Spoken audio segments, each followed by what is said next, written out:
bikonu bịanụ gbata ọsọ n'ebe anya na kesi a ka agwa m ebe nsi wee da mmana na ebe nsi wee mejọ Sọnde na ndụ nche meji ohunje agbado n'ezi ifite. Ọ ya wụ ihe nna arịọ. Ọkwanụ osisi nụrụ eji egbu ya kwụrụ. Sọnde si ya ji egbu m gaa nga na ya ji ejere m ije ya je chọọ wọkụ ya ewere mma bịa gbukasịa m oyibo ewere ya gaa nga. So ọkwa ya ka nsị m eme ka ọha na eze ifite niile nụ. This matter need urgent attention. Ha na eze Igbo bụ Igbo ekene m unu n'ụbọchị nke taata ọzọ asị m ka anyị bịakwa na-ewetakwala unu ya bụ ozi ya jiri bịa mgbe gara aga n'unu mana mgbe gara aga bụ vidiyo m weta vidiyo anụ nwe na-afụ na n'ebe a kịta eweta m ya maka okwu asị na egbu mmadụ egbughị mmadụ ihe mere a vidiyo esi m nọ alụme na Anambra steeti bụ ihe ntaịtụrụ da vidiyo achọ m ka unu nene the vidiyo unu afụ pikcha na nwantị kịta unu afụ ya na just scroll to down obere ya afụ the main video mgbe o si wee pụta mgbe ha nwere iyi na ọ bụrụ ha nwagbu. So achọzi m ka unu gee that voice note ahụ, that voice note nke nwụrụ anwụ sendele regarding the threat to his life tupu ọ nwụọ, maka na that voice note unu ya aghọta ka abịa ebe okwu ya bụ okwu si ebido, maka na ụfọdụ na-asị na aka ejikọ wee mee nke mere nke ọzọ, mana unu gechara this voice note unu ya nụ ka ya bụ okwu si ebido, ka esi wee threaten ya, ka esi wee report wa nwoke fear for his life. Nyanwa m o ji wee mee the voice note ka o wee dị public. Biko genenu this video unu fụ. Yes, I posted this video yesterday. Now so many people were like calling me, giving me more information about what happened to this man. In case you know watch the video, the thing you are seeing there, they are trying to swear to the dead body, say no be them payam, because they threatened the man. 3 days where they threatened the man pay. They threatened the man, said they go payam. Now I go drop the voice note of this particular man now, this dead body now. This happened for Agulu in Agwata local government in Anambra State. I go drop the voice note when he complain to in community people. Say, see what thing they happen. There's after 3 days where he complain this thing now. In the travel to north, may go buy cucumber and some other things where in one cultivate and some things, some business where in one do. They say on his way, their vehicle got accident. Out of the whole passengers, now this man get serious injury in no pie. Now they rush him to hospital, come they treat him. Now for that place in pie. So one of these people now where they sway, they don't know say the man don't die. Jokingly, one person can't ask one of them, say, Shebi, you talk say you go buy this person. He say, hey now, he don't go get so many things when you go use buy the man. Without knowing say the man don't already buy. You understand? All these things now, people record them. But the main gist why I want drop here now, waiting the man talk. May you hear the man voice, how he take complain and how he take happen. Because na PRO of the community in be. If you know to understand this thing, go back to my previous video for you to understand. But I know say you don't get this now. Or you listen to the man. I'm making Ndi executive ifita Aguleze Chukwu na-asị na ọ ga-abara onye ọbụla. Biko ichi ka nsị m echi anyị n'aka Christopher Okafọ ụmụnna nwezuo akụ. Ọ na-aga ofu ọnwa kịta ụmụnna nwezuo akụ hụrụ m ka m na-arụ ọrụ n'ubi m. Sị na m ga-enye ndị ifite 5,000.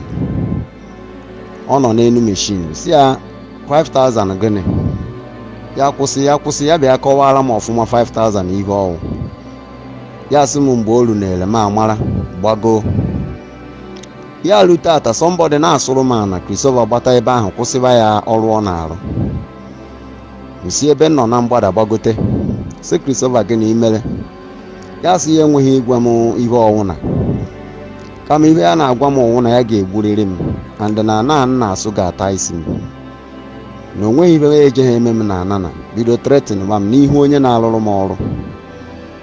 So na-asị Christopher ọkụkọ ndị a niile ije egbu ije eme nke a si ebe bịa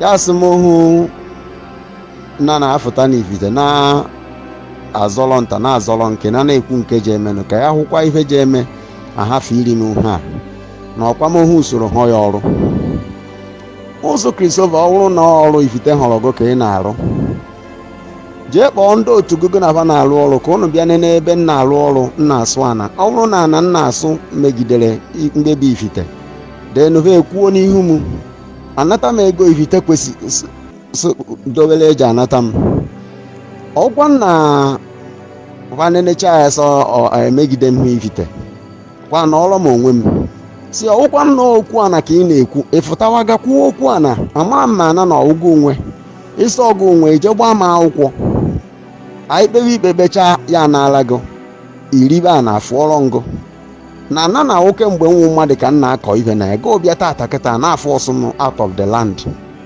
na ọkwa ha ọda eme o ya na-edu m iku niile sị m ịhụhụ m mmadụ gịnụ ka nwụ kwamohu lele a n'obi m kwamohu ji ụmụ oke iburu ụgwọ onweghị ibe a na-ekwu ekwu Krisova agwa ha m mechakwa ya agbagote je gwa anyị masị ịma jee nata onye ahụ rụọrọ m ọrụ 20,000 beside ịma enwene mbọsị ọ hụrụ m kwuo okwu 5,000 ahụ mụ sị ya mgbe ụnụ bịanụrụ ma amara ihe ụnụ na-akọ so biko ana m achọ ka m chie ụnụ Ishi Krisova ibe m ji echi ụnụ wụ ka ọ hafee dị ka ma ọ mara ndị ifite anị Krisova kwụrị n'azụ ngwọ na-ele mmiri o ji ọrụ ndị ifite họrọ ya na achansị ndị mmadụ na-emebi intimidate so eji akọ ọrụ Krisova ka m mara ibe mmere ya o ji so o ji egbu m na anaghị ata isi m ka m mara ma ọ na-ana ya ka m bara ihe m ji ekwu ya ka ọ hafụ ịnwụ mụ na Krisova watọkọị ka anyị ji awatọị ndị ifite asịma na mụ mara fa anị na-ekwu ya kịta ka anyị nụ ya nche abalị one ma one m ga-eche o nweghị ibe e kwuru gbasara ya ka ọwụ na m kpọrọ Krisova ọza m biko na ọ ya ihe nsị ma eme ka anyị mara anyị ma ndị executive Chineke gọzie na anyị niile ọ uluka na Chukwu na-ekwu ya dara anyị na mma thank you ndị ifite Agụlaeze Chukwu ana m ekene anyị ọzọ n'uhuruchi mgbede a asị ka Chineke nke ezi omume gaa n'ihu na-agọzi anyị biko ndị be anyị ọkwa na-arịwa ọdọ awa anọ m n'ihu be m na-egbedene Sọnde a na-edu mmiri kwa ọnwa gbafete n'ihu be m gbaa breki n'ukwu mango dị n'akụkụ be m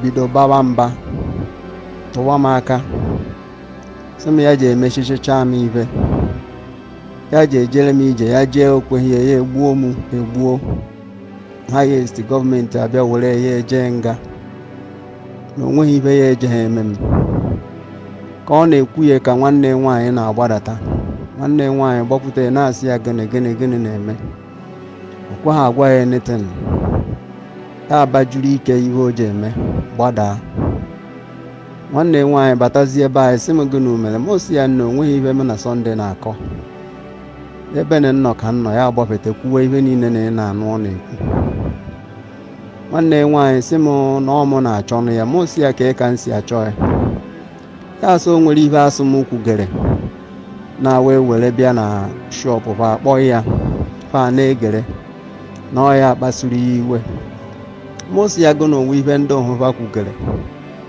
ya asụ m ohu so na ekwesịrị ijide ụmụ ya ahụ zuru ohi mụọ ha ọkụ n'ivun na emegidekwuru chairman ifite kpọọ ya ma Sọnde wee na-asị ya o nwere ihe na-eseburu mụ na ya m ji ekwugasị ụdị okwu ọjọọ dị otu a n'isi ya na ezinụlọ ya m si ya weta ebe ahụ m kwuru sujikọta ụmụ ya mụọ ha ọkụ ka m soro nụ na o nwekweghị ibe m kwuru ahụhụ onye zuo ohi sumeyi elesi eme ibe ndị ọzọ zuru ohi nwanne nwaanyị sọ ya na-ewe n'ihi iwe na ọ na-asị m o jiri gụnụ ukwu ya mee akara ha ikwu ya so biko ndị be anyị ndị ifite ụnụ họrọ m iji ozi a anọketeghị m vụrụ ya n'ụvụ ụkwụ anaghị ada adabiri ọkwa ka ọ dị mma ka m na-eme biko na achọrọ m ka nkenye ụlọ ọchụ m n'aka Sọnde.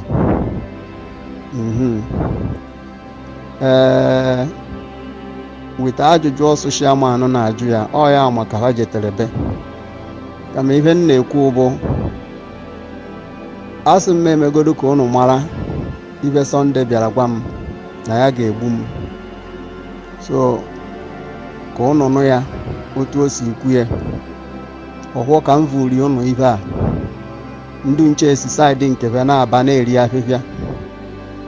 Bikonu bịanụ gbata ọsọ n'ebe anya na keesi a ka agwa m ebe nsi wee daa mmana na ebe nsi wee mejọ Sọnde na ndị nche meji ohunje agbado n'ezi ifite.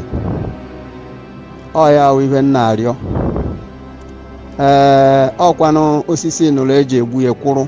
Sọnde si ya ji egbu m gaa nga na ya ji ejere m ije, ya je chọọ ọwụ ọkụ, ya ewere mma bịa gbukasịa m, oyibo ewere ya gaa nga. So ọkwa ya ka nsị m eme ka ọha na eze ifite niile nụ.